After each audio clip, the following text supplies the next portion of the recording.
everybody, welcome back to Music Parenting. I hope everybody's doing well. Today's video, I want to talk about something that I touched on in the last video when we were talking about professional model horns versus student model horns. I mentioned that I have kind of a test that I have for my students that helps me decide whether or not they are really ready for an upgrade. And so I figured, let's go through that and let's explain what all that means. And that way you have for yourself an idea of what would be good to help you kind of get an idea of where the student is and where you are as parents, and if everyone is ready for a new instrument. So let's go through Andrew's new horn responsibility test. Now, the first things I look for in a student is when the horn is not able to keep up with the student. In the last video, I talked about how the horn, in the case a saxophone, it has lower notes, but sometimes the student model horns aren't as reactive and aren't as forgiving and helpful for the students as a professional model horn is. So again, if I can hear that the student is having issues, but it's something that they really shouldn't be having issues with, then I'll give them my horn, and that's usually a good indication of, okay, it's time for an upgrade. Before I talk to the student about any kind of upgrades or changes, I make sure that it's okay to do so with the parents. So I talk to them and say, hey, look, this is what I've seen, and this is where they are, and I think they could get better if they invest in a new horn. So after I've talked with the parents, I suggest that we go through the following protocols so that the student understands what it's going to take, not only for them to earn the new instrument, but also what it's going to require of them after they get the new instrument. The time frame of my test is about 4 to 6 weeks, because that's usually a good amount of time for the student to show to everyone that they are ready for these new responsibilities, and it shows the parents who know the child best if they are in fact able to commit to it the way they need to. So the first test is being prepared. That means having their instrument, having all the parts of their instrument. You'd be surprised how many times they come in and they don't have a mouthpiece, or they forgot their neck strap or something. Now, I usually have extras that I can give to them, but again, this is about showing that they can be responsible. They also have to have their homework ready, meaning they have to show that they have, in fact, taken that time between lessons to work on their assignments and show progress. They have to make sure that they have their music with them, because sometimes they will leave it at home on their music stand.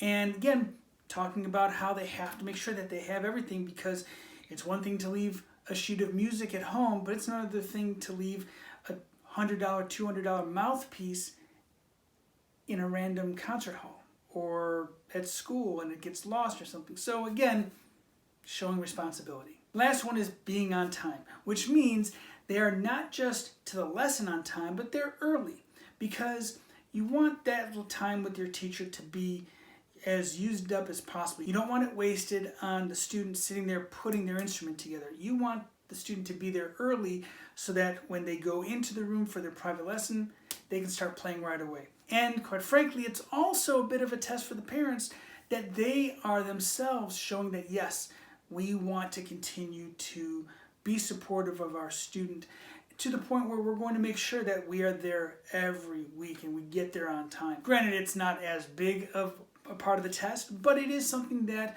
helps everybody see where we are as a unit.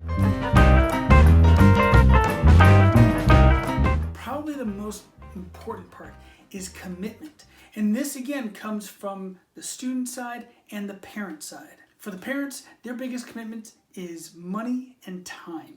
And as we talked about before, this is a big investment. We could be talking about hundreds, if not thousands of dollars for the instrument alone. Not to mention the fact that now, if you're going to get a new instrument, you're going to keep wanting to progress. You're going to keep spending on lessons. And if they get to the point where they want to do solo ensemble competitions. Now you've got that time, but also the money that it takes to buy gas and to go to the different competitions. And maybe if it's far enough away, you're in a hotel room. Whatever it is, that monetary commitment on the part of the parents is going to be a factor. And then there's also the extra equipment, meaning, again, not just the new horn, but maybe a new stand for the horn, new accessories. If you're getting a semi-pro or professional model horn, insurance is going to be something you want to look at as well. And of course, there's time. And again, as we talked about before, time meaning schlepping students around to this rehearsal or that performance, wherever it is, wherever it may be. We need to know that everyone is committed to the success of the student. The last thing as far as commitment from the parents is their commitment to encourage the students. It's one thing to just give them a new horn and let them go with it, but it's another thing to give them a horn and make sure that they stick with it. Now, I've seen a lot of times where parents say, I don't care if you like it or not, I bought the horn, you're going to play at least until the end of high school, or at least until the end of 8th grade, whatever it may be. That's just not good at all. If you want them to participate and enjoy it, then they have to be encouraged positively. Do not guilt trip your students into continuing to play. If they don't like it, they don't like it. I mean, it's just, sometimes it's not for everybody. That said, if they have fun doing it, they're going to keep doing it. And they may not become professionals, but at least they're going to have that understanding of what it took to commit to something like that. And again, as we talked about in the one of the first videos about why it's important in music in general and music participation, is that they're going to have those small victories of learning something and then performing something. And those small victories build up, and not just build up confidence, but it builds up that idea of process to success. Now, the student has a commitment too. Maybe not as much money side, but definitely when it comes to time. And that means time on and off the instrument. Now, when it comes to on the horn, obviously we're talking about practicing your horn, but we're also talking about maintaining the horn, making sure that you have your music before and after your lesson, make sure you have all your accessories, and making sure that you are doing the work that you need in order to progress. An important thing that's not often thought about is their time off the horn. And by this, I mean, it's great that they're excited about music and that they are really getting into it. But you don't want to burn out, so you don't want them spending 6-7 hours on their instrument a day. At the same time, you also don't want them to start ignoring other subjects. Because as you know, young students tend to really dig into things that they really enjoy, and they may not do as much in the stuff that they don't enjoy. So hopefully they really, really enjoy music, but you have to remember that there are other subjects, and they do need to get out of the house. I mean, you know, COVID aside, they do need to get out and be with non-musicians as well as musicians. So you want to make sure that they still are well-rounded and that they're enjoying everything about being a student. When your student gets to that point where they are ready for that upgrade, that's awesome. But again, it is important that everybody understands the type of commitment that it takes to not only go to that next level, but also to stay at that next level and continue on.